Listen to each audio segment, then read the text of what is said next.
Imagine getting out of school on a Thursday afternoon and realizing you don't have to go back to school until Monday morning. It's a relief to know that you have a 3-day weekend to finish up that homework you would otherwise put off. According to Fortune.com, last updated on November 11th of 2015, we, the United States of America, are ranked 16th out of 36 other countries in terms of the longest work week. School weeks and work weeks alike should be shortened to 4 days to help increase productivity and learning. We need to convince our superiors that a 4-day work week is the best thing, not only for ourselves, but for our country.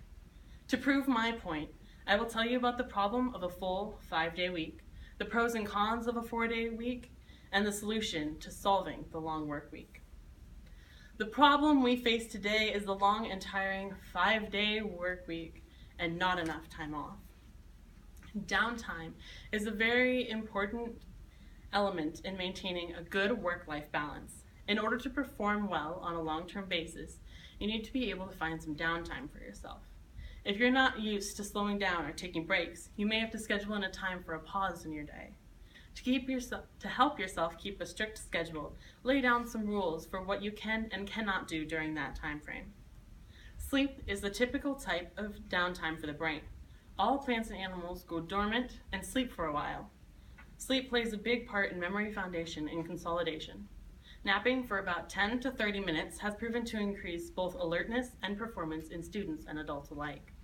Napping for about 10 minutes has increased test scores as much as longer naps do, but without the grogginess you feel after waking up. As many as 30% of students in K through 12 don't get enough sleep at night. Downtime equals more productivity and more creativity in the activities that you do. Some studies show that brief periods of downtime, much like an afternoon nap, can restore focus and energy. Downtime also has the ability to dramatically improve our mental and physical health. Most Americans are actually afraid to take a day off from their job. According to usnews.com, last updated on September 4th of 2015, in certain environments, the work-only culture is especially pronounced. A recent report in the New York Times revealed that some workers at Amazon felt that they could not take time off work or even attend to a sick family member for fear that it might cost them professionally. Employees feel like there isn't really a choice between staying at home or going to work. They know that if they leave work to get better, they will come back to a huge pile of deadlines on their desk. With a more demanding job, you have a 35% increase of having an illness. Long work hours will also increase your chance of an early death by 20%. One of the biggest stressors happens to be the fear of getting laid off or being fired. According to Forbes.com, last updated on October 20th of 2014, a whopping 24% of working professionals reported working more than 50 hours per week, and nearly half said they worked more than 65 per week.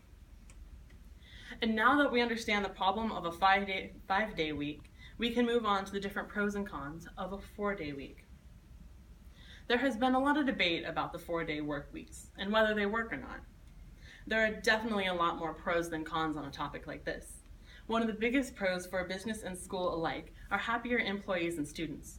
According to my interview with the choir director at Stanton High School, conducted on December 3rd of 2015, my interviewee felt that he would benefit greatly from a 4-day week versus the 5-day week he regularly works. He said that he would mostly use his longer weekend to spend time with his family. He would also rest more and therefore be more productive. He figured that he would also have a more regulated exercise routine. Another pro that was previously mentioned is the increase in productivity. A business will also have more efficient workers due to the lessened work week. According to alternate.org, last updated on July 21st, 2014, for many Americans, going to see the doctor involves sneaking off in the middle of the workday because there's no time outside of work to do it. Ironically, they probably need the doctor more because they spend so much time in the office. The company will benefit greatly from a shorter week, and they will save money on electricity and will limit the cost of total office supplies. When you have a shorter week, you can save on gas prices and minimize the normal wear and tear on your car. You would also cut commuting times to and from work. A company would get a healthier workforce because of an ease of pressure on the public health. And with a shorter amount of time at work, employees experience less of a chance of burnout. In schools, there is an increased attendance with both teachers and students. Students also have higher test scores in the long run.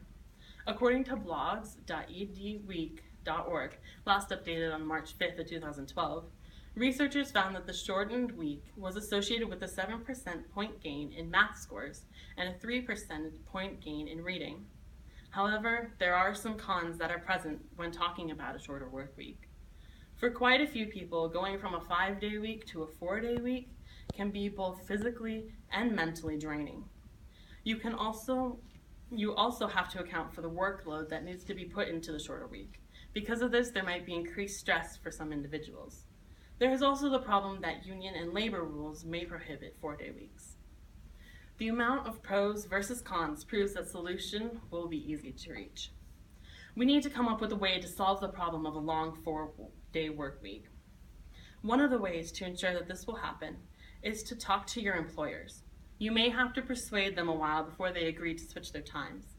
It would be a good idea to have multiple people stand with you when you talk to your supervisors. Have a list of mostly pros on you when you enter their office. Be prepared to refute any oppositions they may have to the idea of a shorter work week. Do not pressure them into making a decision right away. That may not be good for the progress you are trying to make.